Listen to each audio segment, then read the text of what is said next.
Drunks and moderate drinkers do have certain things in common.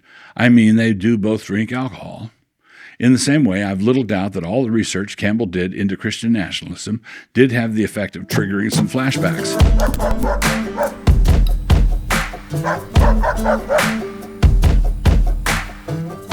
In this next chapter, some of Caleb Campbell's motivations became a lot more apparent to me, and it actually had the effect of generating some sympathy for him. I will get to that in a minute. However, but the sympathy can wait for a minute. We still need to wade through a waist-deep slough of patronizing condescension. And this is what I mean. He wants to instruct the reader on how to minister to those who have, quote, internalized those deep feelings of fear, anxiety, and rage. Page 91. He wants to encourage the faithful to reach out to us, for are we not their mission field? We are, quote, trapped, held captive by the lies of the evil one. Page 94. Things are really bad for us down here in our hole. Quote, these beloved image bearers of God are ensnared in the grip of a mighty, ancient, evil power that has been working since it distorted God's truth in the garden. Disarming Leviathan, page 91. The chapter is an almost perfect jumble of good sense, wild assumptions, and serene self-confidence.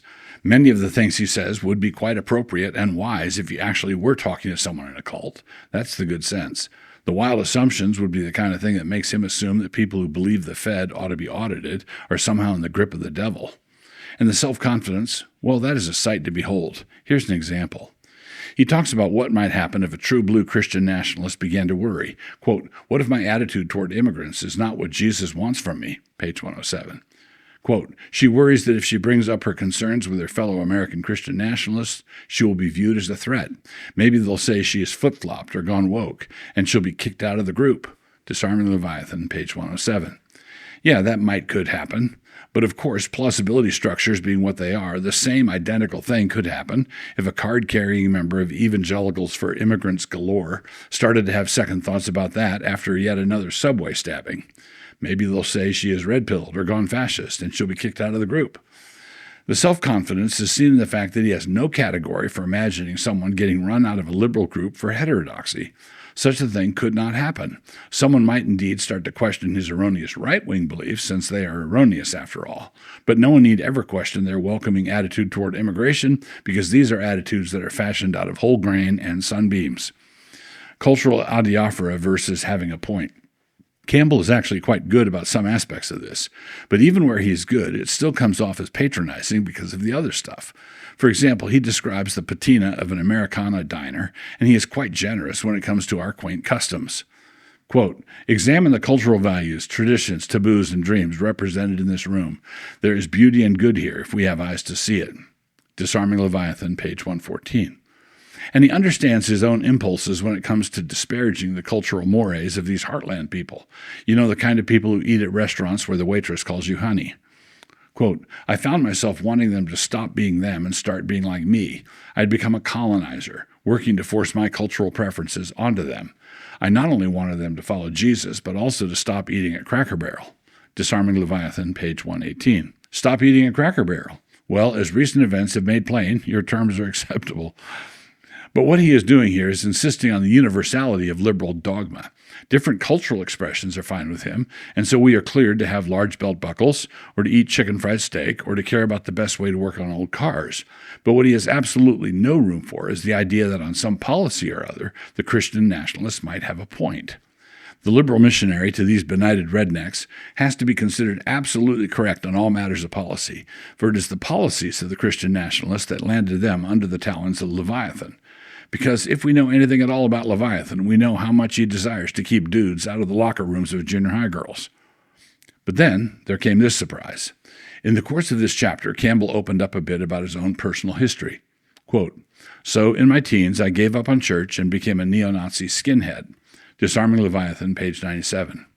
And the point stopped me abruptly, and I stood there for a moment, rubbing my nose. All of a sudden, a number of things came into focus. In this chapter, Campbell had used a fictional Aunt Betty as an example of the kind of person who was duped by Christian nationalism. Quote, but Aunt Betty is not giving her allegiance to Leviathan because it makes logical sense. She did not reason herself to this position. Page 95. I actually suspect that something similar is happening with Campbell.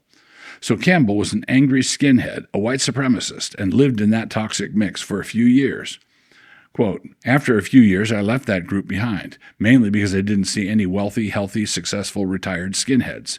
What they were preaching did not line up with what they were doing. Disarming Leviathan, page 98.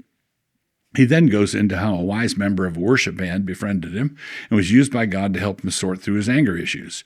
Campbell experienced the kind of care from this man that he thinks he is extending to Christian nationalists. But here's the thing. Suppose you were talking with a different aunt, an Aunt Millie. Suppose she grew up in a home that had been wrecked by alcohol abuse. Her father was a surly drunk, and her mother took to drink as a way of coping with how mean her husband would get. She was in and out of rehab 3 times.